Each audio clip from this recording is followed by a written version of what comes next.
Perfect.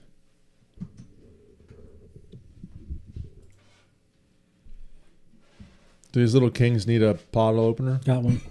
Yes. Do they need a bottle opener? They do. They're classy. Classy beaches.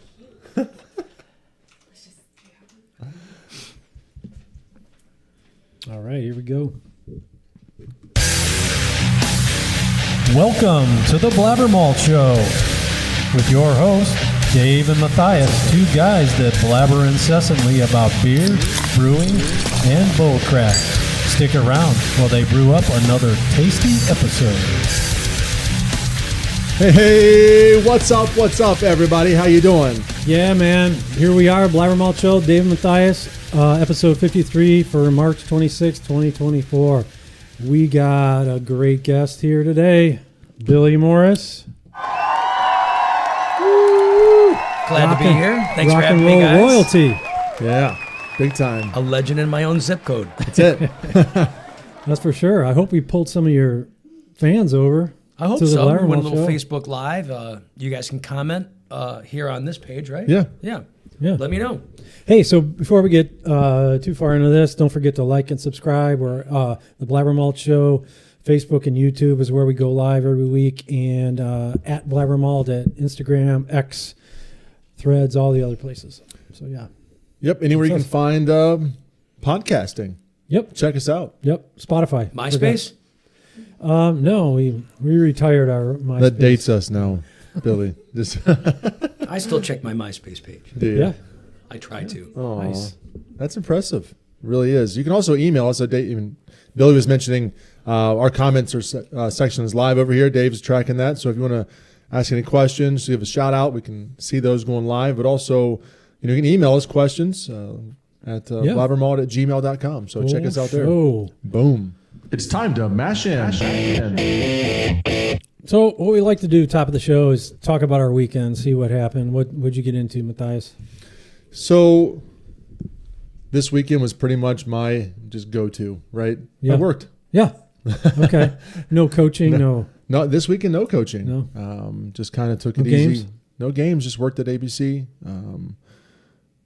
Friday and Saturday and Sunday. We did see you, what was it, Friday? It was Saturday. I was slipping in and out. You tried to sneak in real quick, but we were already there drinking and eating. So I rolled into ABC for a minute before I had to go off to one of the other locations, and I was running late. And you guys were all sitting at the bar at the High Tops, and you were. I said hi. Yeah, and then he snuck Gave out the you back hugs. way. He didn't come back. That may have been on purpose. Yeah, he tried to get out of there. I was really late, so I had to get in and get out. So I did that. And Monday, we're going to talk about it later, but Monday we held, last night we opened up Avon Brewing Company for the Avon Little League baseball draft. Yeah, you guys do that quite a bit. We do it twice a year, every year for 8 years, and this is our last one. Yeah. So kind of off they go in a wild blue yonder, but right. it was nice to be able to offer those things to our community, and so this was a weekend of kind of work. Yeah. Work. How about you, bud? Well, You've been gone. Yeah, so I was gone. Let's talk about that. For the last show, we were down in Fort Myers. Went to Fort Myers with some friends, hung out at my mom and dad's, drank some beer, chilled out by the pool. And then we took the ferry. They have a ferry it's about a 3.5 hour trip to Key West. And we spent a day down there just hitting the bars. Ran into 2 breweries. There was one right on the waterfront brewery. Right on the harbor, beautiful location. The guy I was with talked us into a tour. We got an impromptu tour. This guy took us in, checked out the canning line, their brewing system, and they do have a relationship with a distributor, and they distribute up to like Sarasota, I think he said. But that was a good place. Ran into another brewery. It's only been open 4 months. The Southernmost Pint Brewery, which I like that name. And their beers were very good. They brew on a 1-barrel Blickman electric system in the corner of their kitchen. Really? They mill grain outside because there's no room. They roll it out, mill. Bring it back in? It's crazy. So How many beers do they have on tap? They had like 15 on tap. They try to keep 18 on tap on a 1-barrel system? I don't know why they weren't brewing when we were there, because they have to brew every day. That's intense. Yeah. So Holy cow. yeah. So good trip overall? Yeah, great trip. A lot of beer. It was about 6 days of drinking in a row. Yeah. Yeah, I mean, we're sad that you missed last week's episode, but Yeah, it was Tom really filled great. in. Tom's here Where's tonight. Tom? Oh, where is he? Come over here. Let me see that shirt there, I gotta Tommy. see your shirt, man. But that was one of our. He's gonna be all. It's hard for him to get in the door today. That was part of the problem. our last week's episode it blew up. blew up. Yeah. Tons of shares and Yeah, and likes and there it is. there it is. Look at that shirt. Little Kings. Look at this. Oh yes, Put it Wow. on just for you. nice. Had another shirt on when I finally saw you were going to be on the show tonight. Change shirts. All right. What is it? I come on the show, I get the cheap beer or what? That's what you asked for. Oh, This I is know like your that- thing. Yeah. I know it is. It is. It is. We'll talk about why. Speaking I like of your this beer. thing, So what'd you get What into did I this do? weekend? Friday night, we unfortunately I was double booked. I made a mistake. I was originally supposed to play on the east side at the Hooley House, but I had this private party / gig at the Time Warp. This party in the back room, so it was kind of a wedding after party, and I called the Hooley House. They're nice enough to let me out of that gig, so I did play at the Time Warp on Friday night, and it was a great show. A lot of great people came out. We got a lot of our friends on stage to rock with us, which we usually do. Yeah. I know you called me. I didn't. No, make I didn't it. even mean that you weren't there. But the last time I saw you, you sang with the band. You made me sing with the band, which is good, right? Yeah. So it is a lot of fun. Your So shows we are played. wonderful. Yeah, we played Friday night Time Warp, and then Saturday night I had the night off. And I want to say we had plans to do something, but my wife Leah and I are working on this recording studio build. I think we were just so tired. We were just like, good night. I've seen pictures online of that. Yeah. So So we bought a building in Bay Village, and it's 5 storefronts. The first 2 storefronts is Bay Veterinarian Clinic. Okay. The next storefront over is going to be Audio Bay, our new recording and video podcast studio, which we are sparing no expense. When my wife Leah jumps in on a project, money's burning up. The next building over the storefront is going to be a little party room, stage for a band. It'll be wired for the recording studio, video cameras for live performances. There's a bar section. We're going to get it's going to be a private club. It's not going to be open for business. It's going to be a little, we're dubbing it the speakeasy. Ooh, nice. I can't And wait. then the very first storefront, which is the exciting part, is going to be the new home of Smoke and Rock and Roll. And we're going to be open for lunch every day. I don't know the hours, but you can come in, every day to get your barbecue to go out the front. And we're going to be doing smash burgers and tacos and all the great barbecue that we are known for. And the food trucks are going in and out of the back. And we're sparing no expense on that build as well. So this is a big project, and that's what has been happening for the last 6 months in my life. On top of 3 kids, we'll talk about that. Yeah, that's a lot of work. I expected more rock star stuff, like riding bears and juggling chainsaws and huffing gas or Well, something. I did drink a Miller High Life at the Time Warp. There you so, go. That's That's my jam too, buddy. Yeah, It's fine. It's Miller. good. And also, it's like whenever I play, here's the rock star drinking thing is like people come up, they think you're doing you a favor by here's a round of Jameson, and a lot of bars. What is a shot? 1 ounce, right? Do you guys pour 1 ounce at ABC or what? No, Yeah, A shot is typically, 1.5 or so, or it depends. The rules have sometimes changed these- a little bit. 2 ounces. Yeah, they give me a shot, and it's like this is 3 ounces. This is a drink, Yeah. and like oh shoot this, so you're guzzling, a whole glass of whatever poison they're trying to, and they think they're doing you a favor. Here, man, I wanted to give this. Yeah. To you. When there's Especially one shot, there's 2, and many, then 3. yeah, and then especially at the end of the night, it's like, all right, it's our last song. We're gonna tear it down and go home. Hey, have this for the road. No, I don't want that for the road. that for the No road. one for the road. I don't need one for the road. That's a job for me. Yeah, so that was So, my rock star. Maybe we can give weekend. a prop introduction. So let's hit that Vorloff button and see what's going on, Dave. It's time for the Vorloff.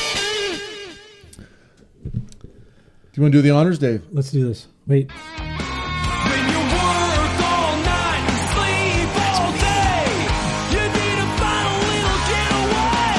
It's Friday night and gangs are here.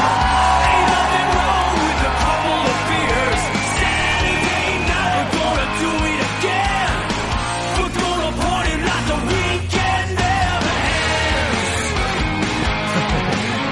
Ripping it. Yes. We're going to listen to the whole song. So You're not going to give us I- a takedown notice, are you? no. Okay. All my music is your music.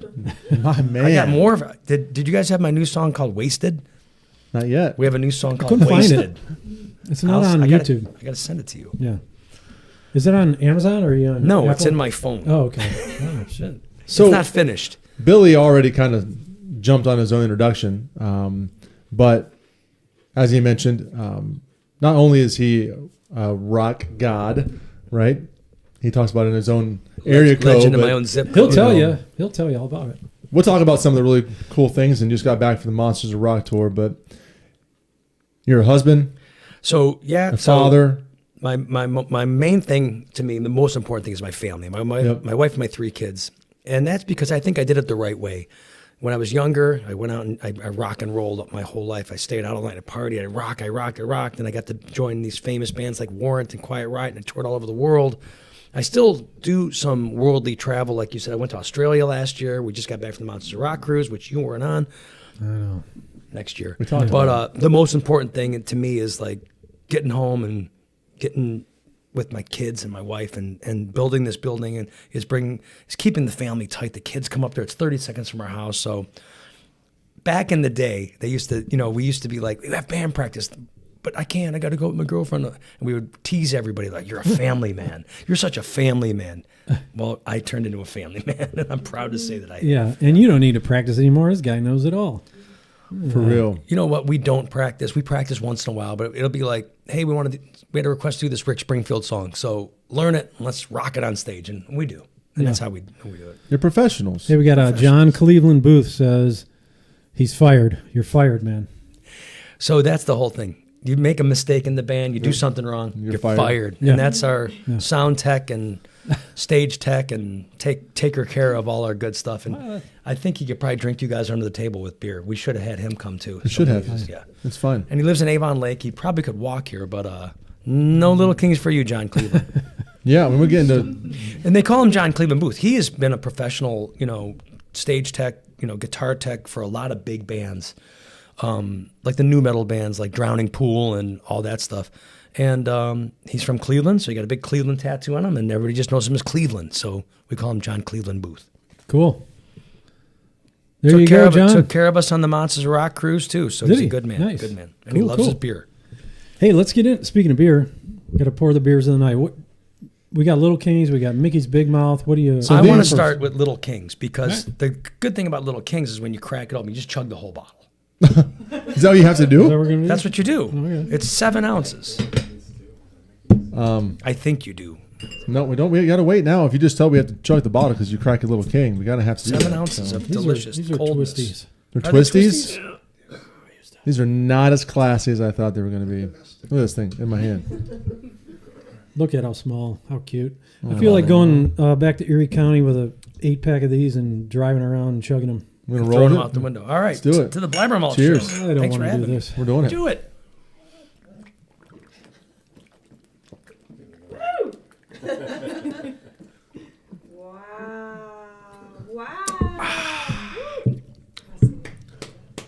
Oh, That is not a good beer. That's not a good beer? I take your opinion, but it's cold. It quenched my thirst. I felt good about Okay. it. yeah. When it's ice cold, it's not horrible. I'm in. Okay. That was good. Thanks. Well, and I did also, not expect. I didn't expect we're going to chug that beer. I didn't even know it's cream ale. It's a cream ale. It's a cream ale. It all is very right. creamy. So, Dave, I think it is a cream ale. What makes it cream ale a cream ale? think I that's want to know this too. that's adjunct. important. It's the It's an adjunct. adjunct. Yeah. It's the what? So that might be part of it, right? So I've been doing a lot of reading on that because we brought a beer tonight too. So Ooh. right, We're gonna chug that. okay, No. But I've got a beer question for Yep. you guys. What makes a beer that was great in the 70s and 60s and 70s not good anymore? Like, I think Jenny Cream Ale back in the day was like the go-to beer for the working man, Excuse. right? Yeah. And now people, That's when you all there say was. Jenny Cream Ale, they're like, "Oh, it's disgusting. I'll never drink that stuff." But it used to be one of the most popular beers. Another Yeah. beer that fell off. You have Michelob Ultra, right? Remember Michelob Light or just Michelob, that bottle With Yeah. with the that was Michelob was my thing, right? Michelob. With the foil on the it. foil on Like that foil top. cap, Yeah.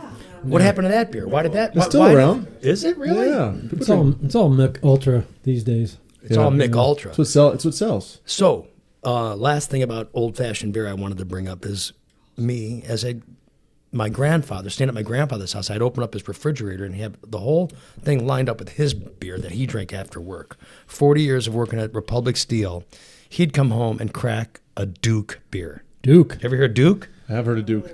I have not. Duke. And their slogan on the can, it was like, Duke. It even sounds like a man's beer. So It does. let's answer those questions. I think we can do that, right? I think that's important. When we talk about, so what a cream ale is, and I brought tonight, we're going to have that after we have this Mickey's. A cream ale, there's a conversation around that, whether it's an adjunct, right? So you corn as an adjunct, right? To kind of get that creaminess feel, the flavor to it. Thin it out. But in reality, it's just a cream ale is like a lager brewed with an ale yeast. So you kind of get that crisp, kind of an ale background to it, but it's also, clean like a lager. So that's really the point behind it. So it was really like it came into big play. And it gives you the shits. Does it? No, it doesn't. I don't think it does. Like So I'm going to tell you, the cream ale's gotten a bad verbiage, and the name kind of is tough. But I will say that if you're looking for a beer that has that kind of lager consistency to it, right? And but it's brewed with an ale yeast, which makes it crisp and clean across the board. No off flavors, no yeast impartments to that at all, and it can be a quick turnaround. That's where the cream ale came in, and it was that beer that people drank when they came home, right? So it was like the first, I don't know, domestic lager almost, right? So people had lagers all over the place. They wanted, and they started changing the tune. So cream ale became what people drank because of times were changing, et cetera, et cetera. So I think they're making a comeback because people are enjoying light beers again. Now, what makes the 70s style beer different than a beer today? And that's what I always say too. It's like, there's a difference. but I doubt that this new Jenny Cream that got reintroduced is the same stuff that it was back in the 70s. Probably not. Probably not. Right. So I think this comes with the rap, the bad rap that it got. Bad rap, yeah. Now, like these beers right here, these Little Kings Cream Ale, I do not know what hops they use, what the process is, what kind of grain they use in it. I should have done some research on that. I knew we were going to drink it. I don't know. But if there's when any you hops in there. when you bottle something like this in the macro version in a green bottle, right? You're just asking for trouble, Right. right? So you The have green bottle is Yeah. not good. it's Then not why did good. they do it? The look. The look, It's the- the time period, It right? looks okay. You get More you get appealing. light problems. You get some off flavors from that, and so that skunkiness that you get with the green bottle, you get all that problem. So, gonna look for those things. That's where we're at. So that's kind of the point of that story. So, other than there being no difference today, I'm gonna guess that if you have a Genesee Cream Ale, I mean they're out with a couple new things now. Don't they have like a grapefruit? They do. I think they call it what we call our ruby red. Ruby Red. So Just ruby. it's just ruby though, right? So they have a ruby, and I think it's pretty good. Sweet, actually. We drinking this Yeah, I'm gonna just. Oh, we're sitting here. Mickey's. Mickey's Now Big here's- Mouth. Now you do know that there's some sort of little riddle in the lid that you have to figure out. Is there? P heart shirt. I don't know. F No, I can hardly. I can't. grain. Yeah, does there's that so mean? under the P heart cap, shirt. F grain. There's no way you can see that, right? you got to give it to them in the back. They can figure it out. I'll decipher it. P on my heart, all over my shirt, After you drink this beer. and F the grain. Mystery solved. Okay, here we go then. So we're going Cheers to then. compare this to. I'm drinking out of the bottle. Okay, cheers. Big mouth me. Let's do it. Cheers. I can taste the corn in this. Oh yeah.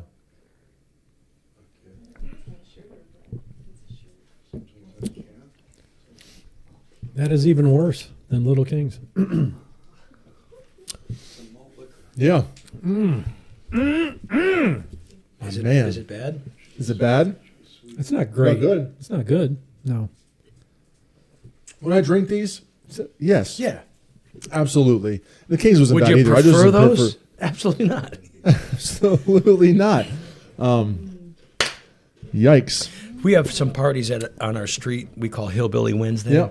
And I'll surprise everybody with Mickey's Big Mouth or Little Kings. And you still get invites back? You Yeah, still because I invited? make really good tacos too. Okay. So. There you go. So, Anybody got commenting on our beer choices? Look, there's a whole lot of comments. Lisa So. just- Jim was a Dill PBR says guy. Rolling Rock is the best. Jim Same- Dill bought me a Rolling Rock Same Friday thing. night. Green bottle, skunkiness.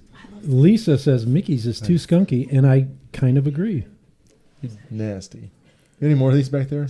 There was a guy wearing You a only had- Stroh you only had shirt 3 Friday total? night. Lisa also says her dad was a PBR guy. Now, I do like PBR. Okay. That's some nice, crisp, clean beer. I can drink PBR. Why? Because it's in a can? Well, it can be in a can. You can get it on tap. Oh, yeah. You can get it everywhere. Is beer better in a bottle than a can? No. Actually, a can is a superior vessel for protecting beer. Bam. What was the beer that really said it's lined for better taste? The can is lined so you don't get that aluminum taste or something. Was that Keystone? Keystone. Oh, 30 stones for $9.99. So I'm going to pour this in a glass so I can do a little bit of justice to this and answer your question, Billy. All right. I think some of the things we talked about, people knew you were coming on our show. Of course, we want to hear about your beer. So let's kind of jump ahead of those things, right? Let's start back with that introduction. I mean, you've been on the road now for quite a long time, and I'm sure in bars and drinking beers and whatever people used to do. And I'm not saying these are definitely 100% domestics, but these are things you would find at the bar back in the day, right? Why Little Kings? Why a cream ale? I mean, tell us your introduction into beer first and foremost, and then Dave can ask you questions about craft beer. But let's talk about that. What was your introduction into beer? What was your first beer? It might have been a Duke beer drinking out of my grandfather's refrigerator, but I don't really remember, and I'm not like a super big beer drinker, but I just tend to gravitate towards the less expensive brands, PBR, Research Carling's Black Duke Label, beer. Yep. Little Kings, Mickey's, just for the novelty of it. And I'm not a beer snob, or I know that there's really great beer, but like I said, I'll drink 1 or 2 beers, and if it's ice cold with my meal and I can drink it, I've had some bad beer. I don't like wheat beers or, what are those, with the whiter wheat style beer. Yeah, like a wit beer. Yeah, yeah. I don't care for those, but I can't tell you my first beer. And I don't have a favorite that I just stock the refrigerator with. I'll be at the store and I'll be like, oh, Busch Light, I'll take that. Or I was at Costco, and I think they sell a beer now called Garage Beer. Did I ever give you one of Really? those at my No. house? It's called Garage Beer. That's the name of it, because it's perfect for putting in your... And that's Cincinnati, right? Garage beer. It's Is it? Yeah. Yeah. Braxton. Kentucky Braxton. Yeah. Across the border. Yeah, they're in, And they're in even on Kentucky the now. case, it says like Cincy, Kentucky. 24 beer-flavored beers. I'm like, what does that mean? There's not even beers. It's just flavored beer. No, and I think that's where I'm not gonna lie to you, Billy. This is where the brewing world's headed. I mean, we're talking about craft beer is changing. We know that. Yep. We've talked about that. That there are people who, are still going to be pushing those envelopes of what craft beer could be like. But there's a big push now, again, back towards these lighter style ales, lagers. As you said, the garage beer from our friends down in Braxton. Beer that tastes like beer, right? Someone who wants to drink a light ale. We heard in the back they love the skunky beers, right? I mean, I knew we were at in Lakewood, and the first thing you said was, "I want your skunkiest Pilsner." Is that true? There you go. Right, that was a statement Yeah. that was made, and so, a beer that tastes like beer, have in the garage, 3.5%, 4.5%, have a couple of them. Exactly. You cut the lawn on a hot summer day. You crack that Coors Silver Bullet and chug that can. Nothing better, There right? you go. Yeah. So if you were to talk about a craft beer, right? Dave likes to talk about this thing. Dave, go ahead. What's your? Yeah, I mean, do you have any craft beers that interest you these days? Any brewery that sticks out in your mind as a place you're happy to go to? Like a local place other than ABC Brewing? Is this Oh, a there trick we question? go. There we go. That's the answer we wanted. Yeah, I love going to ABC. Having those liquid lifestyle meetings there and Yeah, they drag on and drag on. They can those liquid lifestyle people can talk. yeah, They can talk. but that's okay. They got good beer. You just chug it down. What's your favorite craft beer? If you want to talk about a non-lagery domestic kind of beer. You know, I can't name anything really by brand or anything, but I do like a grapefruit style, like a grapefruit style beer. There's one. What's the beer from Germany that's got a grapefruit, or from Austria? Is it Schafferhofer? Yes, Yeah. yeah, something like that. Yeah. Yeah, I Shandy. like that stuff. Yeah, A Shandy. I actually had one of those and I'll always buy like a 6-pack that I see that looks interesting. Oh, that's a grapefruit beer, or it's one of these beers, and I'll bring it home and I'm like, this is pretty good. Leah, what do you think? This is awful, or she'll like it too, So I know we had a grapefruit beer recently, and I drank one the other night, and I like it like that. I like that stuff. Yeah. Good. But, nothing like a good old cream ale. But I don't know. I just kind of like Jenny Cream Ale. The word got out that I like Jenny Cream Ale. So, Yeah. like when I play, like at Spivak's Bowling Alley, Nautical Lanes in Avon Lake, I start the set. Guy walks up with a bucket of cream ale, puts it on stage for me. There's parties I play. We got your cream ale for you. There's a 30-pack of cream ale. I drink 2 of them, take the 30-pack home, and I have beer for like a month. So I'm going to tell you that now that I'm sipping on this Little Kings, you should do the same thing. Okay, Let let me Dave finish try it too. the big mouth. Dave, try that. I take back my comment earlier about chugging it. It's not bad. Can we get another Little Kings? It's not bad. Sure. Not too bad? We'll get you another. No, it's pretty. It's it's a little sweeter than I would maybe It throw is. out a little sweeter than I would maybe talk about a typical domestic, which might be on point with the cream ale, right? Kind of a little Yeah. higher. Could be the adjunct that Dave was talking about, or it could be mashing processes. I don't hate it. All right. No, it's So it's better I do it- sipping it than chugging it. That's for darn sure. Out of a green bottle. I like it better than the Mickey's. But I do think that tradition, though, when you're in high school, you got the Little Kings, so you could just crack it open and chug the whole thing. Listen, we are not promoting drinking in high school. If you're watching this no. show, No, we do not promote that, no. We don't promote it. You did it back in the day. You're a rock star. Back in my day. yeah, let's do that. Let's get back. Let's get into the music here, Billy. All right. Your earliest influences, bands that you listened to before that kind of got you interested Okay. in playing guitar. Wow, that's a great question, because I don't know if you guys know this, but my very first influence in guitar was my father. That's right. Didn't know that. So I'm William Morris III. My dad's William Morris Jr., and my grandfather was William Morris Sr. But my father, his whole career, he still plays to this day. His name's Bill Morris, but he goes by his band's name, Eddie and the Etzels. My dad's Eddie. And he obviously, as a little kid, watching the guitars come out of the guitar case and watching him play guitar, and then him starting to teach me how to play guitar and put my fingers on the strings. So my very first, obviously my very first influence was my father. I knew no other guitar players but my dad. And my very first show was 6 years old, the North Royalton Homecoming. I played and sang lead on Johnny Be Good. Wow. And my dad backed me up on bass, and my uncle Tristan on drums. And my mom's got a picture of it. It said, I can remember in the Royalton recorder, it said "finger popping time." And here's this little 6-year-old kid with a big guitar singing and playing Johnny Be Good. So, It's like Back to the Future, man. so yeah, and so I guess, and some of my musical influences would be Chuck Berry and all the 50s music, because that's the music that was played around the house, and those were the songs my dad showed me.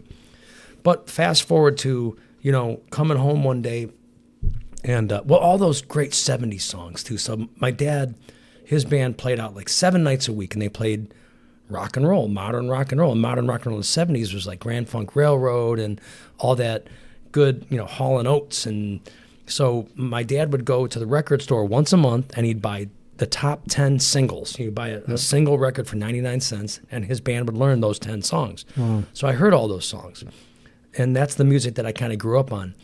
But fast forward to getting off the school bus one day, and my dad said, "Hey, man, you got to come in. There's this new channel on TV. It's called MTV." Oh, wow. And I got to see all those great bands and stuff. So, well, let me backtrack. Before that, my mom bought me my very first vinyl album, Van Halen 1. Oh, dude. So You I'm had hearing no hope after Eddie that. Van Halen play Oh. this stuff, and I was like, "Oh my, how is he playing this stuff?" Not Yeah. knowing he was doing all two-handed stuff, but but then I learned the Van Halen stuff and all of the MTV style, like Judas Priest and Def Leppard and Sammy Hagar and all those early MTV videos. But going back, so my dad would come down the stairs, and I'd be in the little recording studio room in our house. And the way that you learned guitar solos back in the day, you couldn't go on YouTube and have some guy show it to you. Yep. We Yeah. had vinyl records, and you'd play a little bit, and you'd scratch the Yep. needle back and listen to it, and Play it so over I'm and over and over. over again. I'm scratching the needle back, and my dad's watching me, so I'm trying to play these solos, and I'm trying to play Eddie Van Halen solos and Randy Rhoads, Ozzy Osbourne. So I say to my dad, I'm like, "Dad, back in the day, what guitar players did you copy?" He's like, "There are no guitar players back in the day. I copied saxophone players." And my dad was Probably right. did. His very first guitar was a 1952 or 53 Les Paul, the first year Les Pauls came Oh, out. yeah, yeah. And he started taking lessons. He was 10 years old.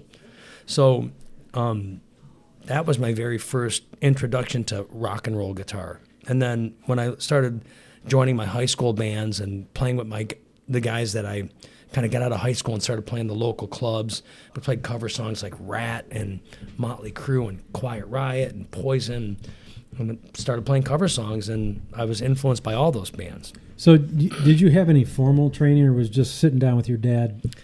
Yes, it was just sitting down with my dad, and Yeah. he didn't. I can play all this stuff. I don't know what it is, but I Yeah. can play it all. But he'd be like, "All right, you got to play this chord for this song. Take this middle finger off, and it makes it minor." Okay, I don't know why, but now it's a minor chord. Yeah, and yeah. Take this finger off, makes it a minor seventh. I don't know why, but it's a minor seventh. So I can play all that stuff. But So when I did don't you, know like- what it is. You at some point you had, That's impressive. You have to consolidate it and say, okay, here's the theory, and now all this stuff that I know and I don't know what it is. Now I know what it is. Well, I that know just came I know how to make it work for me. Okay. So I started writing songs, and you write I always describe songwriting as like baking a cake. All right, the first cake you ever make the first beer you ever brew is any good? Yeah. If you're Jason Lowry, maybe. Jason Lowry, his first beer was good. But But other than that, no. So you drink. Oh, I can do this better. And then the second beer you brew, the second song you write gets better. So over all these years of writing so many songs, I still have made zero money from my songs, but I have a good time doing it. That's why I said all of my songs are your guys' songs. So. Yeah. That's great. So what was your first band? Like what? You said you had a high school band? Ooh, that's a great question too. Man, that's a good question. My very first band was a band with my mom. So my mom, Great my whole stories, family. by the way, for yeah, anybody nobody out there knows in this stuff. BlabberMalt's world. Dad influence, mom's in your first band. I want to hear all about Okay, this. so my mom played in a band, and she played keyboards. She played right hand melody, left hand bass, and sang, and had a drummer and a guitar player. Wow. And this was like early '80s, so she was doing Pat Benatar, John Cougar, Jay Giles, all the modern songs, and her guitar player quit. And my dad, I think, was 14. He's like, get in the office, get in the studio. I'm teaching your ma set. You're in her band now. So wow. at 14, I joined my mom's band, and we're playing. The very first club I ever played and got paid for was called the Old Hilltop on the corner of Pearl and Snow Road. It's still there. I don't know what it's called right now, but I didn't go to any high school functions like football games or any dances because I was playing every weekend in my mom's band. I made $45 a night, $90 a weekend, and I saved it in this little plastic yellow box, which I hid under my waterbed mattress. I had a waterbed. Listen, if you didn't have a waterbed, I had been flipping upset. Yeah. Just so we're aware. I can remember one time, wanting to buy this badass BMX bike for like $300. I just went in my little plastic thing, $300. I had the best BMX bikes. So I played in that band for like 2 years and made a lot of money for that time, saved my money. But then I met these kids in Berea, and they had a band, and I joined that band. And we were playing Judas Priest and playing the Battle of the Bands at Berea High School and playing Def Leppard and Van Halen, and we were rocking. And when I started really gravitating towards that stuff, my mom had enough. She kind of retired. She didn't want to do it without me. But I always tell everybody this. My dad taught me how to play guitar, but my mom taught me how to play in a band, because playing in a band is like a team. It all has to come together. And one guy just can't do his thing. One guy can't do his thing. This guy can't do his thing, and have it come together. You got to be like the Beatles, all right? You can put one microphone in front of the Beatles. They all sing around one mic, and they play perfectly, and it's a band. So my mom taught me how to play with dynamics and how to turn down when I had to turn down, how to turn up when I had to turn up. And so, I give my mom all the credit when it comes to playing in a band and teaching me how to play in a band. So, but then, I played in the local club scene for years. The first band was called Spoiled, and it was Spoyld. And we formed that band to copy Poison. Our singer had moved out to L.A. He moved back, and he brought this flyer. It was a green flyer, because everything with Poison was green, neon green. Yeah. And he's like, we're going to do this. I'm like, we're going to dress up, we're going to put feather boas on and wear lipstick and eyeliner. He's like, it's going to be the biggest thing in Cleveland, trust me. And so we did that. And, you see what happened to Poison. We opened for Poison. They came through on a club tour. They played a club on Brook Park Road called Shadows. If you know that club, then you're old. But none of y'all know that club. But it was a little club, about 200 people. We opened for Poison. We were friends with Poison, But, we were from Cleveland. We weren't from L.A., and we jumped on that bandwagon after that bandwagon had happened. So that was kind of always my thing. It's like, if you live in Cleveland, you're always 6 months behind New York City or L.A. and stuff, and you're just kind of like following that stuff. And I never moved to L.A. I never moved to New York. I didn't want to. I had it good here. I was playing in that band Spoiled. We played all over.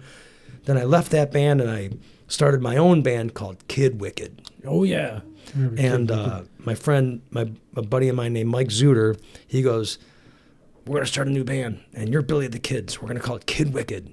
So we started that band, and it just kind of took off, and I've kept that nickname over the years. And even to this day, some of those songs that we wrote together in my mom's barn in Columbia Station in 1989, 1990, I played last Thursday night. And that just proves to you that a good song stands the test of time. Yes. And I'm not comparing my songs to any of these classic bands that are big, but I could play some of those songs from 35 years ago, and they're still great songs. People they still they still come across as great songs. So we have a young man who got into the music scene from his parents, right? What a great story that is to talk about, from your dad teaching how to play, and people can go out and watch you and shred, and you're an excellent guitarist. Thank you. But you also put on a good show, so kudos to your mom and all of those things. But you're just a boy from Cleveland, I'm just right? a boy West from side of Cleveland. Yep, Columbia Station. So can you just talk about how that was like during the early days of music, and why maybe not jump ship to L.A. or New York? Two of the guys from the band Spoiled, that band kind of dissolved, and they moved Spoiled out to L.A., and I chose to stay. I had a good band in Cleveland. I loved my family. I didn't want to leave my mom. I didn't really see anything happening out there, and I was like big fish in a little pond. I was, we were one of the top bands in Cleveland, and I'm lucky I didn't go out there. I think I would have just kind of blended in with all the wannabes out there that go out there to try to make it big. Yeah. But the cool thing is I knew a guy named Janie Lane. Actually, his name wasn't Janie Lane. His name was John Oswald. Yep. And I knew him, and he went out there and got big with the band Warrant. And every time he would come home for either the holidays or the band would be on tour, he'd come see my band play. And he'd sit in with us. He'd play guitar. He'd sing. He'd play drums. We'd have a party.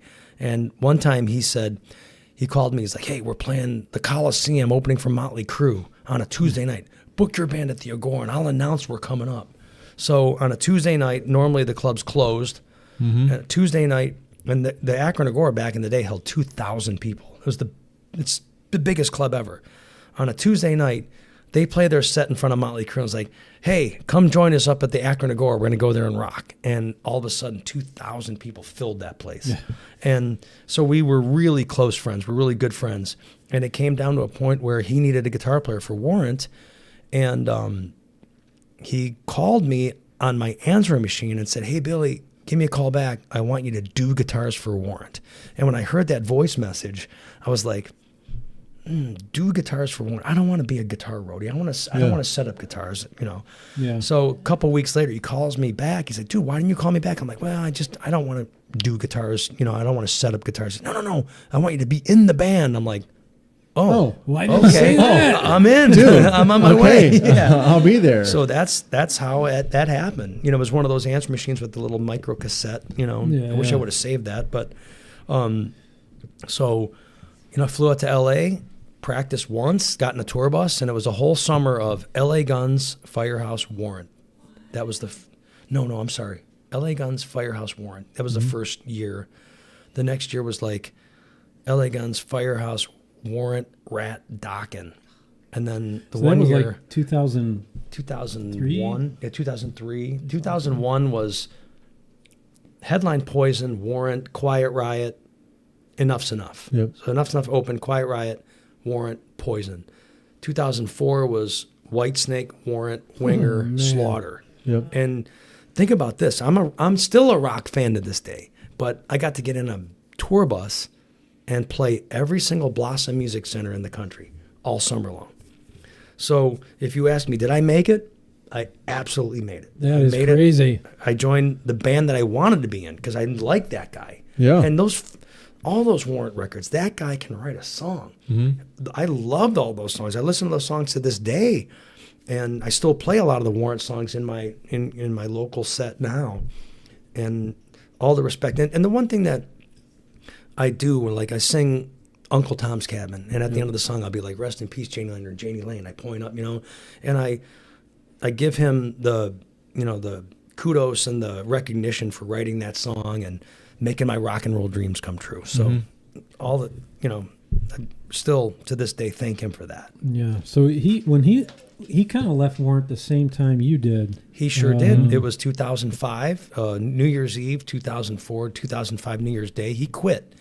And we drove back from New York City. We played New York City for New Year's Eve, and we opted to get in a car and drive home.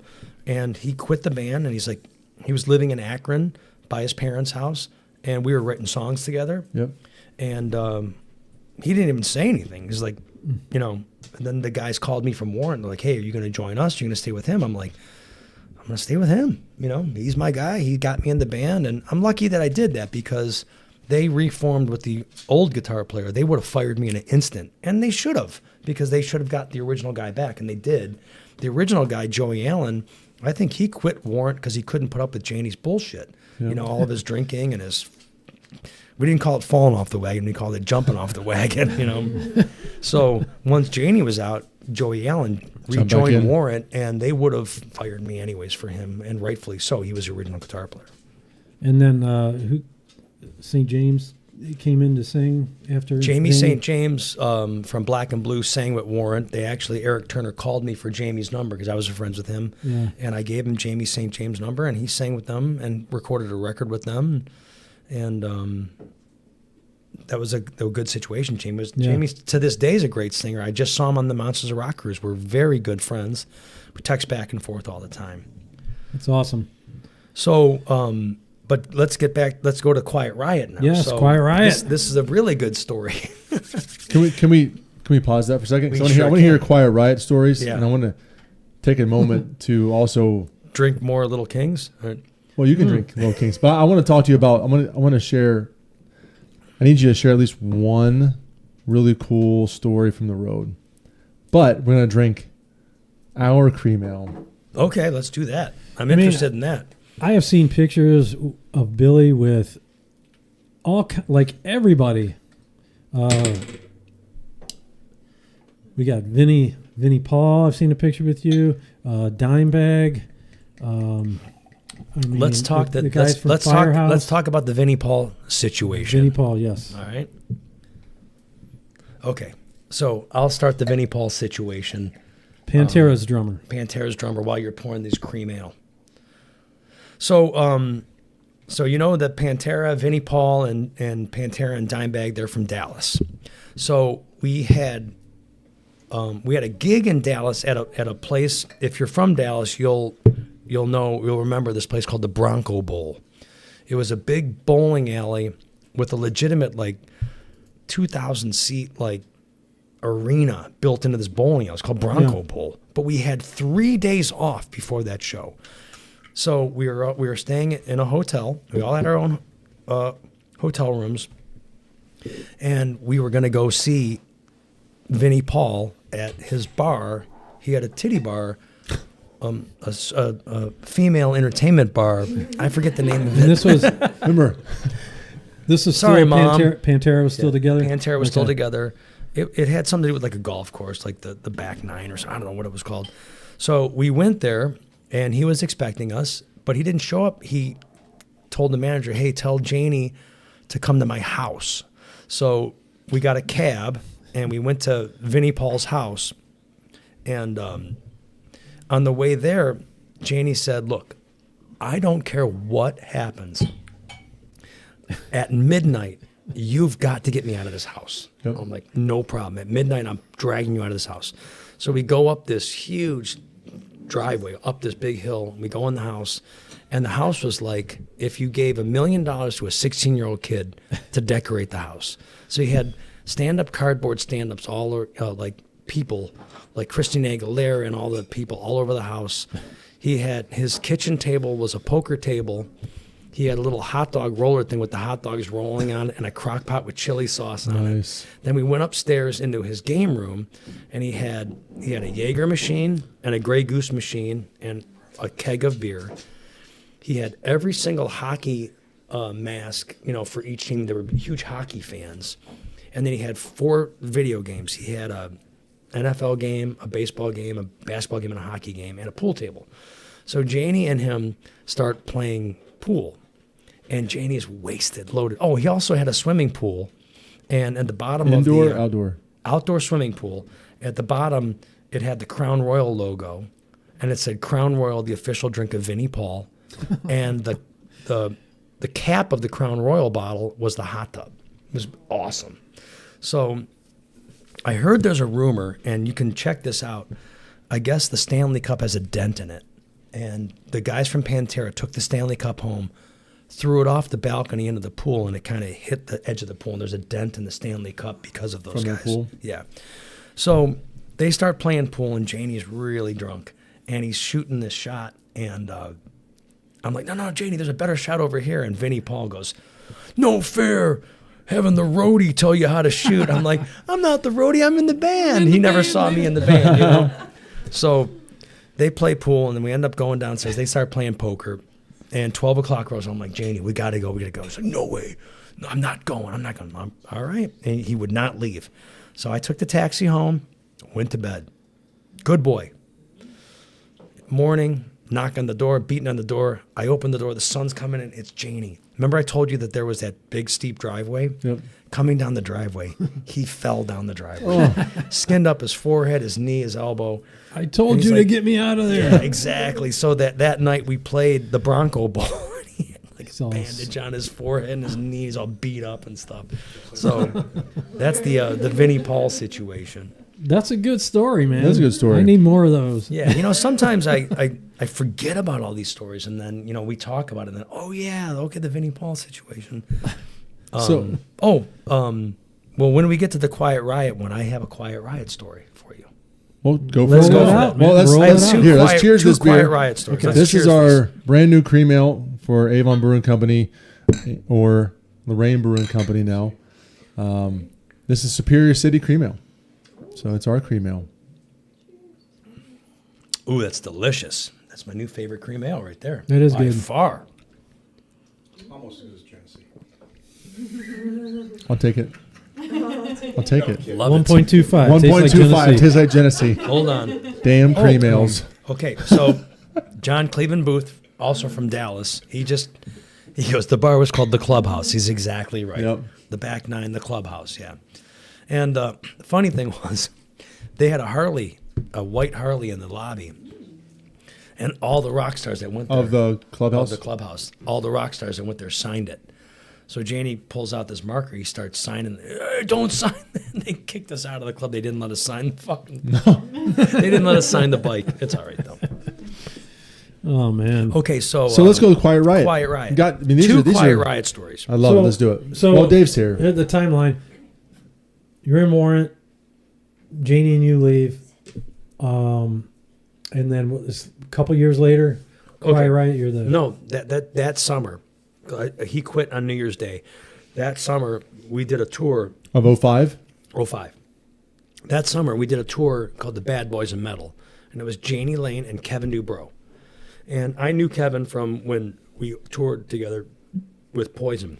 So the first night of the tour was in Florida, and Kevin comes in the dressing room before sound check, and he said to the band was all guys from Akron. It was me and all guys from Akron that were Janie's band on his solo CD. Yep. So he comes in the dressing room and he says, look, he goes, I'm opening for Janie. I don't care what you do, after my show. I just don't want you to drink before my show. I want you to go on stage sober. After that, get loaded. I don't care. So we sound check. Everything's great. We learned all the Quiet Riot songs and all the Kevin Dubrow solo songs. And Kevin goes back to the hotel room, how the singer does. So they go in the dressing room. They crack the bottles of vodka. They just start boozing it up. And he walks in and he sees this. And he's like, oh, didn't say anything. It still was a good show because these guys operate like that. They, you drink. You go on stage, they drink. I don't drink when I go on stage. So he recognized that. So we're driving after a couple shows. It kept happening. So we're driving through Florida in a big 15-passenger extended white van. And I'm driving because I'm the only sober one. And he's in the passenger seat. And Janie and the whole band is in the back. I got to see this here. Hold on a second here. He's in the back. Janie's in the back, and the band is, they're all drunk. So kind of talking, and Janie's talking, and Kevin's talking to him, and it goes silent. I'm driving, and Kevin Dubrow from Quiet Riot flips open his flip phone, and he hits a number. Flip phone. 2005. Hello, Frankie. Frankie Benelli, the drummer of Quiet Riot. We're putting Quiet Riot back together. We're going to use Billy Morris on lead guitar. From 10 rows back, you won't know it's not Carlos. And that's how Quiet Riot got back together. So the first Quiet Riot show was at the Hard Rock in Orlando. And I had played the set for, that tour, so I knew it really good. And Frankie Benelli, the drummer, I'm playing with him, and I kind of had to, help him out, with some of the arrangements of the songs. I'm thinking to myself, oh, my, this is fantastic. I'm feeling good about yourself. I know signaling more. Frankie Benelli. And we also had Pat Travers sit in with us at that show. So I was on stage playing guitar with my heroes of Quiet Riot and Pat Travers. So that was a pretty cool situation. So that's how Quiet Riot got back together. So was Rudy still? Rudy was not in the band. No, there was two different bass players that kind of went in and out. Mm-hmm. Chuck Wright, who was the original bass player who played all the bass parts on the first Mental Health record. Did you know that? I did not. Rudy Sarzo was hired after the fact. Okay. But Chuck Wright played all those bass parts. He's an amazing bass player. He was in Jafria after that. Okay. House of Lords, I think. And then there was another bass player, Sean McNabb. Do you know Sean McNabb? I don't. No. He plays in a ton of bands that you like. Like on the Monsters Rock cruise, he played in a couple different bands. He's like the guy. What band was he? I think he was in Great White for a little bit. But those were the bass players that were in Quiet Riot when I played with them. So here's kind of go off script a little bit. One more Quiet Riot story. Oh, absolutely. Pre-mail's kicking in, boys. How did... It's the most important Quiet Riot story of all. All right. It You got to is. hit It it. is. So it seems like it's shaken out that Billy is the responsible one in all these bands. He's sober. He's tasked with pulling Janie out of crazy situations, Yeah. Mm-hmm. which, he's the sober one. He's driving. I mean, you're responsible even from back in the day. I drove Oh my God, all these stories are popping back in. Do you want me to talk or we have to move on? Yeah. We don't have to go anywhere. This is going to be a 2-hour BlabberMalt show. So We'll do it. So speaking of driving, like we played Harpo's in Detroit. Anybody been to Harpo's? I think No. we were for Bachelor I have Party. not. Yeah. Harpo's is like a 5,000 seat theater. It's the biggest metal club in the Midwest. And Warrant played there, and I would always help count out the merch. So I'd count the T-shirts and get the money and come out. So 15-passenger van with a giant trailer in the back, and it's a snowstorm. I walk out, I'm the last one out, and there's 15 people in this vehicle and one seat open. What was that seat? Driver's seat. The driver's seat. I'm like, what is this? And like, we're from LA. We can't drive in this shit. You drive. You're from Cleveland. I had to Let's drive go. from Detroit to Sault Ste. Marie, Michigan. Now, has anybody ever driven over the Mackinac Bridge? Yes. I came down that bridge with that van and the trailer and slid right through the toll gate. And I got rolled the window. hauled. I'll be right back. And stopped and backed up and paid the toll. Oh, I also would get phone calls in the middle of the day, sleeping in my hotel room. Billy, get down to the venue. You need to move the tour bus. So the tour bus I don't driver. have a CDL. Come on. No, exactly. The tour bus driver is on a different schedule, the opposite schedule of the band. Sounds like you're a roadie. Right. You should get an extra paycheck for that I shit. literally could get in the tour bus, start it, and kind of back it up and maneuver it around to if it needed to be Yeah. moved. Oh my God, I thought of another story. what's your Before the story Quiet of Riot today? story. So, like I said, Pick one. the tour bus driver is on the opposite schedule. So we would get done with our show. He would wake up and drive us through the night to the next city. So we would all go to sleep. And there was like the driver area, the lounge, 12 bunks, and then like a living room in the back. So I would wake up out of my bunk and I'd walk up front, and the bus driver's name was Kenny, and he was like, I'm so glad you got up. I got to go. So I would hold the tour bus wheel like this. He would get up and go back to the bathroom, and I would sit down and drive that tour bus down the highway while he went to the bathroom. And then at 70 miles an hour, I would step out and he would take back over. It's totally safe. Totally Totally safe. safe. Totally safe. Totally safe. Yeah. So let me All finish right, with give me this your Quiet Riot story. story, and I'm going to ask you another question. Okay. So Quiet Riot gets booked to play the Monterey Metal Fest in Monterey, Mexico. And the lineup is Hatebreed, Dokken, Quiet Riot, Dio, Twisted Sister. Oh my God. So I have to fly to Chicago, a connector flight from Chicago to Monterey, Mexico. So I get dropped off at Cleveland Airport. I get my Starbucks, waiting in line to get in the plane. First call. I never get on first call. Who really wants to get on the plane first? Yeah. Just sit there, you know? Might as well Second chill. call, third call, final boarding call. I still don't move. The door's closing. I sneak in. That's how I'd like to do it. So I walk in to the plane with my ticket, and I look at my seat, and it's 28B. So I look at my ticket, 28B. I look down 28B. I see this really hot girl. I'm like, oh, please, Lord, let me sit next to this girl. Let me sit next to this girl. And I walk down 28 rows. I sit right next to this really hot girl. So I'm like sitting there, and she's looking out the window. And I'm like, hey. And she gets all startled because she thought a girl sat next to her, you know? I said, and I think I was still in the band Warrant at the time. I'm like, I play in the band Warrant. And she's like, who's that? I'm like, this chick's too young. This is So I going sang nowhere. I sang her Heaven. She goes, oh, I know that song from a Monster Ballad CD, you know. You threw all the stops. All the stops. The plane lands.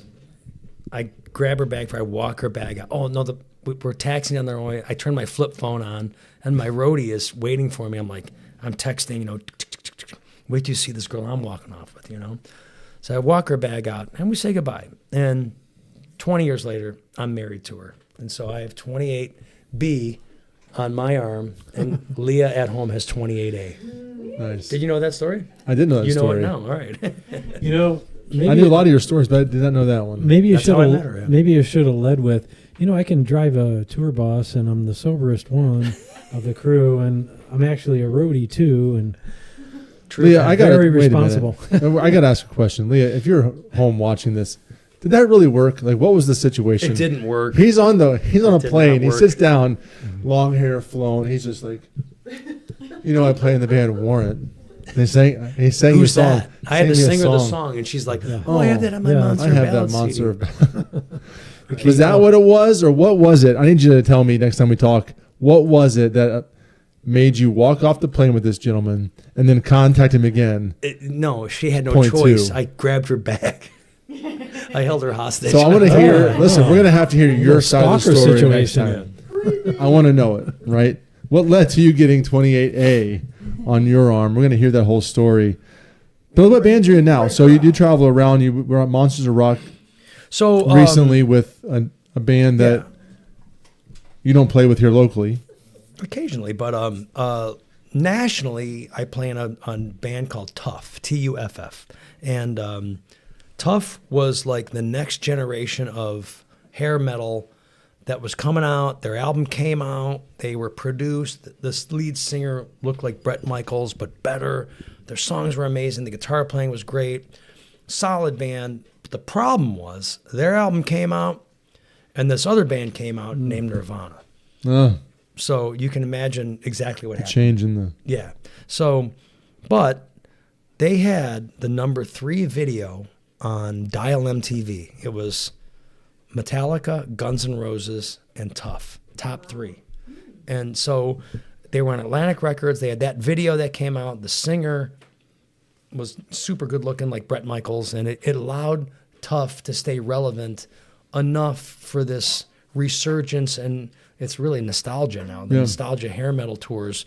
So every couple times a year we go out and we do a festival with all of our heroes, and then every other year we're lucky enough to be picked to play on the Monsters of Rock cruise.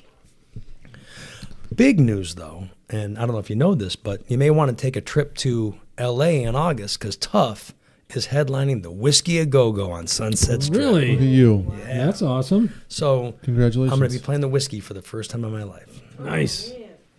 That's cool. Nice. So Monsters of Rock. We didn't go this year. Very sad. But you guys did. Yes. If you, real quick, Monsters of Rock, I will tell you, the band I thought that stole the cruise was The Darkness. Yeah, I heard that. I heard there was a little kerfuffle. Yeah. So what had happened with, was Ace. Ace Frehley played in it's called Studio B. It's like an ice skating rink. It's like a big ice skating rink that they turned into a big concert hall. And Ace played before The Darkness. So my wife Leah and I went down there. We watched a couple songs from Ace and got to experience the Ace thing. And then we went to dinner. And she's, if you know Leah, 8:30 after a big meal, she's ready for bed. I saw pictures last night, by the way. Right. Young lady. But I'm like, look. Well, Ace was late, right? I'm late. like, you gotta see this band, The Darkness. You're gonna love them. You're gonna love them. You're gonna love them. So we walk down, and there's a line all the way through the boat. But we have our artist VIP, so we get to walk past all those people. But there was still a long line for the artists that wanted to see The Darkness. And somebody came out and they're like, "We're sorry, Ace Frehley played 45 minutes past his time, so this show's running 45 minutes late." So she's like, she's teetering on brink of like exhaustion, and I'm like, "You gotta stay, you gotta stay, we gotta see this band." So they finally open the doors, and we go get our seats. Strategically, we sit in the back, up in the seats, because maybe after 2 or 3 songs, she's gonna need to leave. She's going to nod out. So they play the very first song. The very first song was entitled "Keep Your Hands Off of My Woman, Motherfucker." That was the name of the song. And her eyes get big, and this guy is a rock star. So he stops the song. He's got the stage presence. He's got the look. He's got the voice. He's a full-on rock star. Stop the song, and he's got a watch on his wrist, and he's like, some people look up here and they see me. He's got an English accent. That they see me that I wear a wristwatch, and maybe they think I want to get off the stage to go back and eat the sandwiches and get off the stage and go to bed early. Now that's partially true. He said it like that. He goes, but no, I wear this wristwatch for punctuality. And he starts hitting the watch with his microphone. Punctuality. I believe in punctuality. And he went on about how he likes things on time, but the problem was, before them, this cunt made us late. Yeah. So, but you have to understand, I think in England, cunt is more of a mellow term. It It's is. not It's like really calling the same. somebody a dick. Yeah, he goes, this cunt made us late, and I'm not happy with the way this cunt was, and I'm not going to mention any names, but I'm marking down the times that we have to delete this. No. oh shit. but I'm not going to say any names, but I'm not fond of Ace Frehley. And the whole Yeah. crowd went crazy. If you look up the YouTube video, it's fantastic. Yeah, I watched it all. Yeah. And then over the years, we played the Monsters Rock Cruise 5 times. So Leah has her favorite bands, and usually it coincides with all the good-looking lead singers and stuff. So It's strange how that works. yeah, we run around and watch all the bands. I like the band Heat. Obviously, Extreme was really good. Yeah. I You saw. see KK's Priest? We did see KK's Priest. Yeah. We love KK's Priest, and obviously Tim Owens, being from Ohio. Last week they played the Cleveland Agora, and my partner Todd Chason and I from Smoke and Rock and Roll took the truck down there and got to feed KK Downing and Tim the Ripper Owens and the guys in LA Guns, and it was a very huge success. It was Burning a lot Witches? of- Burn, I want to talk about that, right? Burning Witches, the lead singer of Burning Witches gets on. She's out there and she's in this bodysuit of black, tight black leather with a million studs. I mean, she looked like the beautiful demon that she was. So she walks out. They get in line for the food truck, but it's like 30 degrees. So I'm sitting in the driver's seat. I'm just waiting. 'Cause I'm just the driver, really. Yeah. And Todd goes, Driving the truck "Are you again." cold? Go sit in the truck." So she gets in the truck and sit next to me. And about 30 seconds later, and she's got like real broken English. We're talking a little bit. She's like, "Oh, I can't be in here. This smoke is going to hurt my voice." And she just didn't even say goodbye. She just turned and got out of the truck and got out of there. But she was just concerned with the smoke hurting her voice. So I want to talk to you about 2 things before we move on. The idea of what you play in now, right? So Todd is your partner. Todd is also part of Smoke and Rock and Roll and plays in Tough with you. Yes. How did you transition back out of that, opening up Smoke and Rock and Roll? I just want to talk about those 2 things real quick. What you play in now, right? Your band, and then people can see you locally. And then one of the things I really appreciate is how much you give back to the community with your food truck, what that looks like. Just give us a quick little segment on both of those 2 things before we move on. Yeah, locally, I play in a band called Billy Morris and the Sunset Strip, and we play all 80s music. We throw some originals in there, but we start off with like Eddie Money and Bryan Adams and Loverboy and Rick Springfield. Then the second set is Poison and Warrant, Def Leppard, Bon Jovi, Guns N' Roses.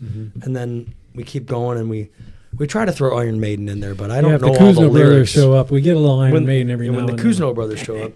So, that's my money-making band. It's my band on the weekends. But with the combination of me in town and the food truck and some of the friends I've made, which all belongs, the credit goes to the late, great Mike Trevisano. The Triv. Triv. He let's hear it for Triv. All right, yeah. Rest in peace. He called me. He called me one day. He's like, "Hey, I want you to feed the police, and I want you to play the national anthem." And he'd always call me at like 7 in the morning. I'm on the couch watching Fox 8, getting my boys ready for school. He'd be like, "Hey, what are you doing?" I'm like, "Drinking coffee on the couch." "What are you wearing?" Oh, my hey, underwear. hey. But My tidy whities. he got me going playing. So I played the national anthem, and the food truck is fed over about 60 police, fire, and EMS stations throughout Northeast Ohio. And unfortunately, he passed away, but we want to keep it going, so we're going to try to keep doing that. So we're looking for a sponsor for that. Brought to you by ABC Brewing. There you go. Yeah, so yeah, we do, and then we also feed. We like to take care of the Bay Village Police because we're all from Bay Village, and we take care of them, and they try to keep an eye on our parking lot so my catalytic converters don't get stolen again. Yeah. And you already talked a little bit about what the plan is there for the new studio, the new storefront for Smoke and Rock and Roll, and that you guys going to have some beer there from LBC, from what I hear. What? Right? Oh yeah, so I told you that middle area there is, we're calling it the Speakeasy. We already have a bar put in there. It's a really great, cool, old-fashioned 150-year-old reclaimed barnwood bar that we put in there, and we want to only serve high-end cream ale beers and You can do that. funny story is Mike Cousineau, Dave's brother, who is involved with Smoke and Rock and Roll. He called me. He's like, "Hey, there's this great bar on Facebook. You're buying it." I'm like, "Okay." So Mike went down and bought it. Sat in his garage for a year. And we had to get, so it was this company that reclaimed barnwood out of barns, Yep. and they had this giant warehouse in North Ridgeville. And I think the problem was it was like a big tinderbox of dry barnwood, and the city came in and said, "You know what, you need to put sprinklers in here." And the landlord didn't want to do that. So they had to move out. So they put this thing on Facebook. I And saw Mike that jumped bar. on it. So we went down there and bought it, and a year ago we bought it, and we put it in Mike's garage. And You're getting stars, Dave. just recently, because Mike's better half, Michelle, bought a Tesla. She had to get that car in there to charge it, so we had to move that bar out.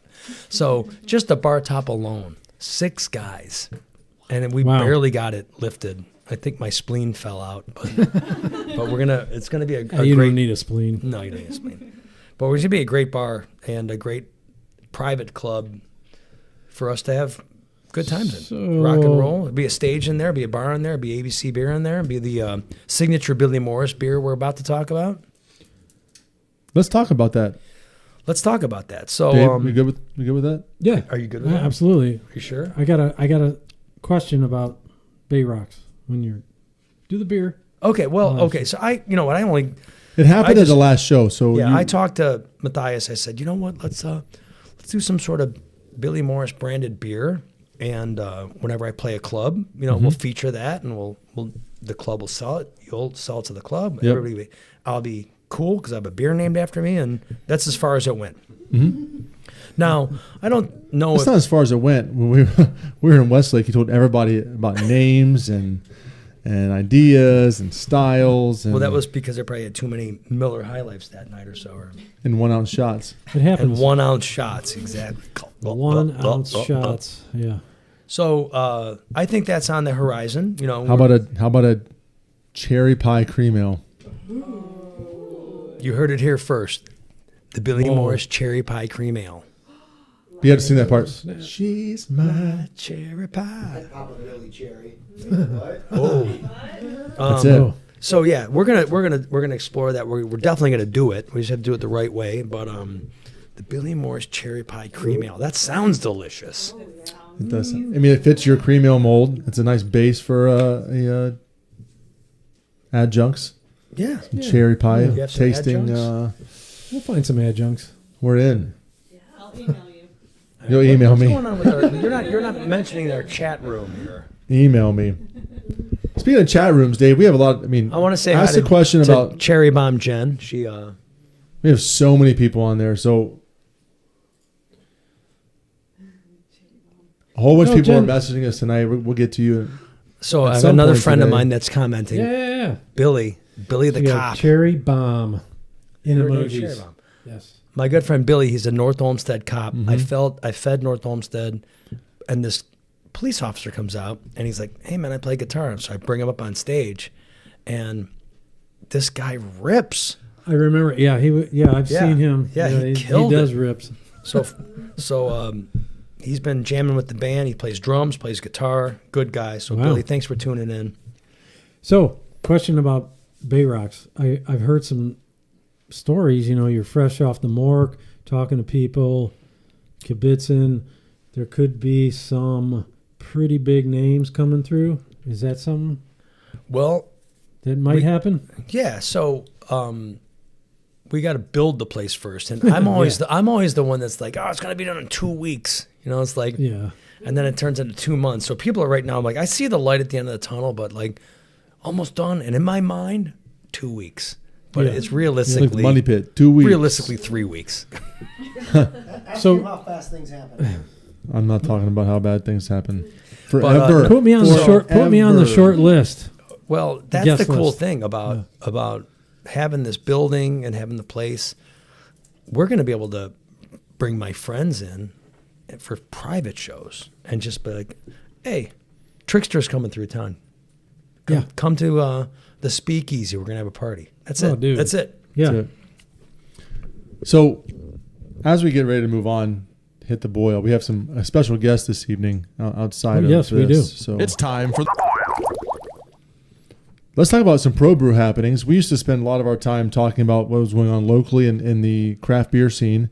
We have a special announcement. We have partnered with the Northeast Ohio Craft Brewery News and my man Rob, who we're going to be working together on a segment every single show.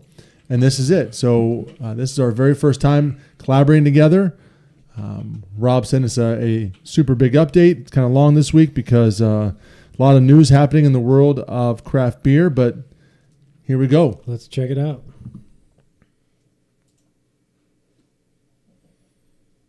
Hey, craft beer fans. Rob here from Northeast Ohio Craft Brewery News. Thanks for joining us for this new segment, a weekly roundup of all the craft beer news in Northeast Ohio. Catch up on beer news locally here on Tuesday nights on the BlabberMalt Show with Matthias and Dave. We're going to get right into the news this week.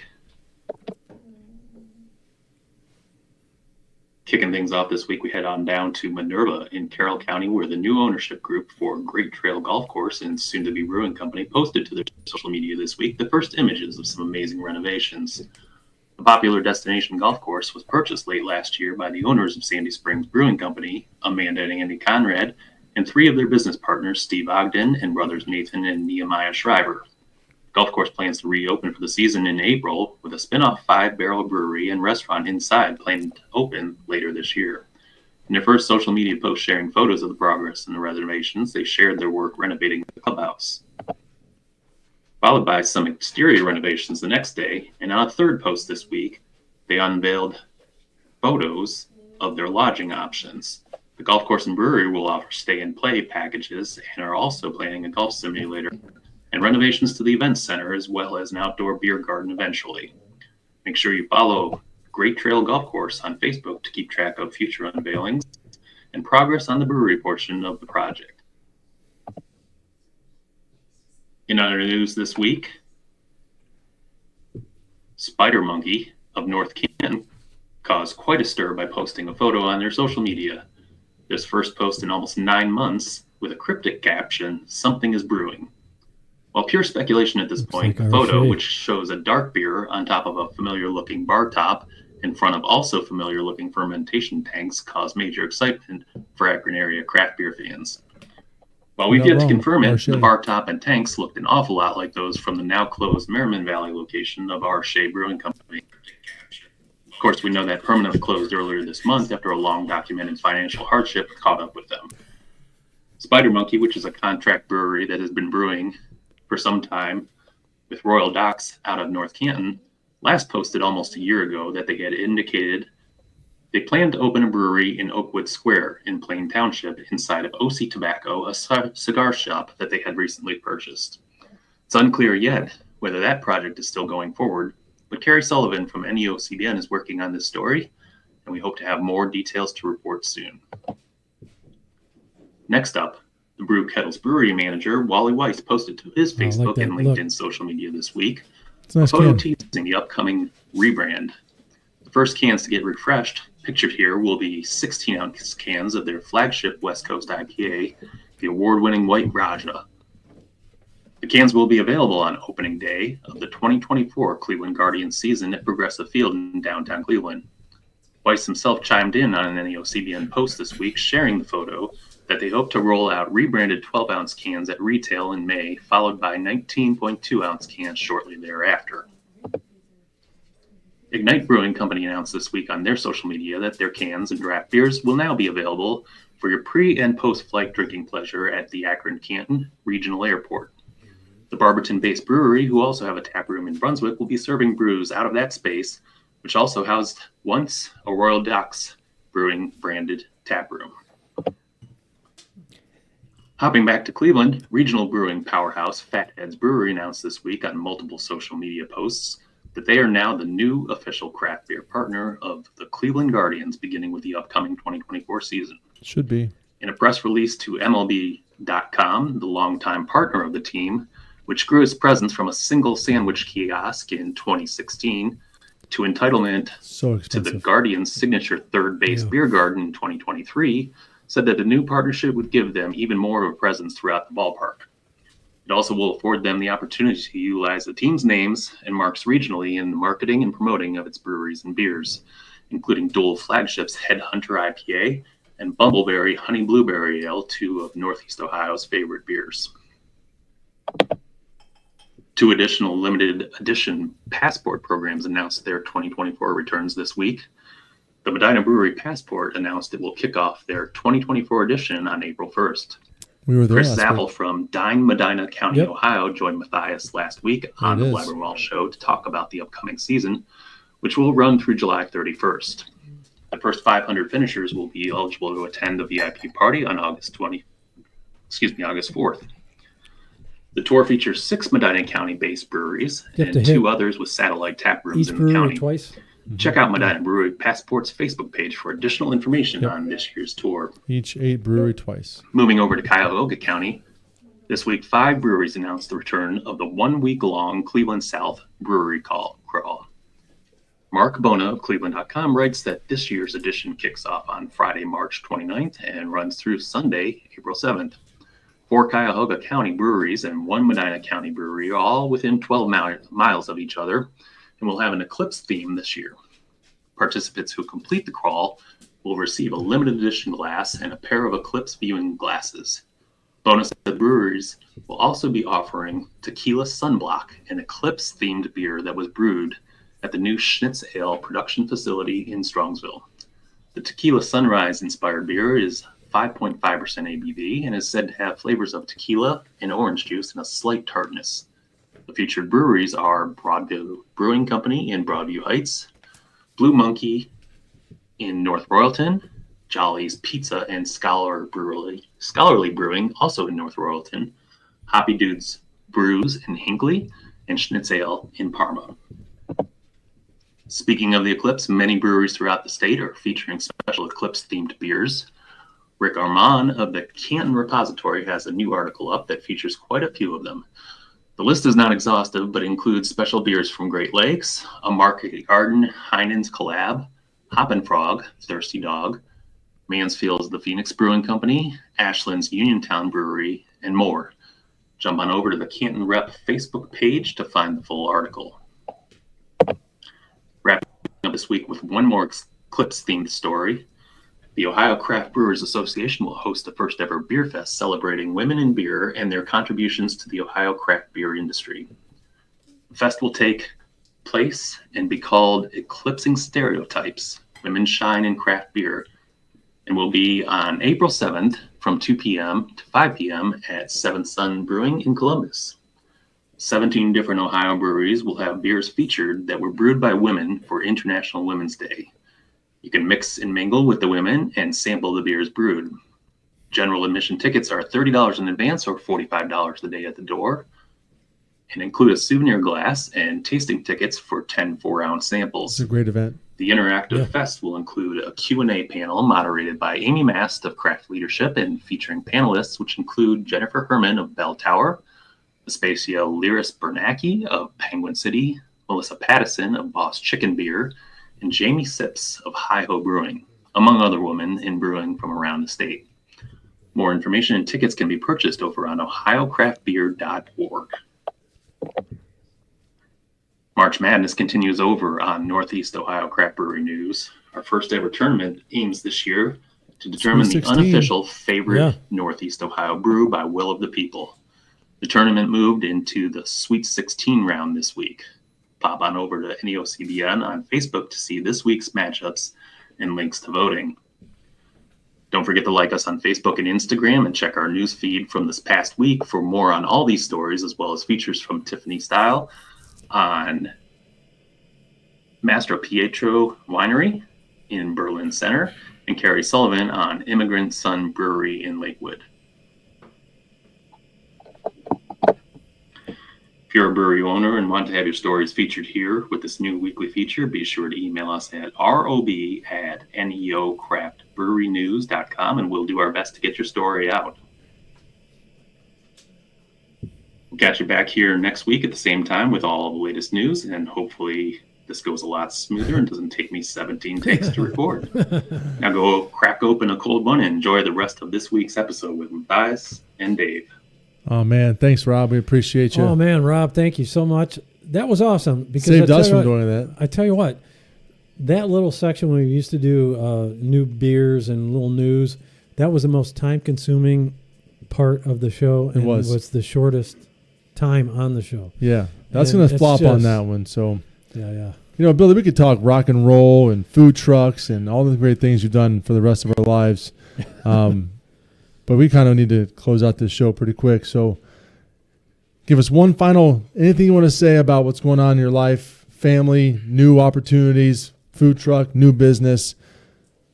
Give us something. Well, you know, it goes back to still talking about that building that we're working on every day. The fact that Smoke and Rock and Roll is going to open up for retail, where you can come in and get to-go barbecue, tacos, burgers to go. So good. From our new storefront, which is finally, like, I've had so many recording studios over the years that I've rented buildings, or I've been in buildings that I put my drywall up and my glass up and all my stuff up, and then when the lease is up, I walk away. So this is the first time that I'm going to build a restaurant, build a recording studio, build a little speakeasy in my own building. And it's yours. And it's mine. So that's yeah. The focus right now. But, you know, I guess the main focus, though, is like, I haven't really mentioned that I have 12-year-old, 10-year-old, and 6-year-old little boys that are my main thing, you know. So Yeah. I got a big season of dirt bike riding and coaching football and Yeah, man. getting dirty and muddy. And, you know, I grew up in Columbia Station, so I proudly brag that I'm a hillbilly, you know, a dirt bike riding, flannel wearing, Labrador owning dirtbag. That's me. Rock. You know? God. Yeah. Awesome. How do people find you on the socials? I guess the best place is Billy Morris on Facebook, or Billy Morris and the Sunset Strip on Facebook. I have an Instagram page. I did actually recently, I'm starting to have this young girl who knows TikTok and all the newer social media start taking over my stuff. So that'll be coming up once we get everything rolling. But Ever put that on her phone? Don't put TikTok on your phone. No. TikTok's on my phone for my kid. Oh. I know. They have all my information, but you know, Billy Morris and the Sunset Strip on Facebook. I do events for all of our shows. Cool. Sounds good. Hey, you can find us, the BlabberMalt Show, Facebook and YouTube, at BlabberMalt, X, Threads, all the places, Spotify. Look for us. And I think we're going to wrap it up. Heck yeah, man. Billy, we appreciate you. Thanks for having me. Thank you so We'll much. do it again. We'll do it again when love we talk- time, man. Bring us out to this new space. For We'll sure. definitely come out and do that. Love to talk to you more about Hey, we got 10 more. rock and roll. I had to buy an 18-pack, so we got Save these. 10 more of these. They won't get any more skunky. I promise you. They'll be the same. you keep take them up. home with you. Hey, guys, until next time, stay Stay malty, malty, Cleveland. Cleveland. Yeah, baby.